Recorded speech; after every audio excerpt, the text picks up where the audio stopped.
மதிப்பிற்குரிய நத்தம் விஸ்வநாதன் அவர்கள் 10 ஆண்டு கால அமைச்சர். அதுவும் சாதாரண துறை அல்ல. மின்சாரம், மதுவிலக்கு, ஆயத்தீர்வையினுடைய அமைச்சர்.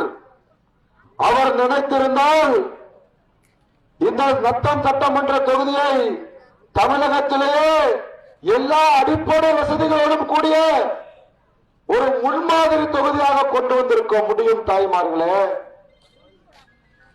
இப்ப 5 வருஷமா சட்டமன்ற உறுப்பினர். இந்த நத்தம் சட்டமன்ற தொகுதிக்கு தான் எதுவும் செய்யல. நம்ம பிள்ளைகள் 12ஆம் வகுப்பு முடிச்சோன்னு அடுத்து எங்க போகணும்? கல்லூரிக்கு போகணும். 10 வருஷமா அமைச்சரா இருந்தீங்களே, எல்லாம் விவசாய கூலிகளா?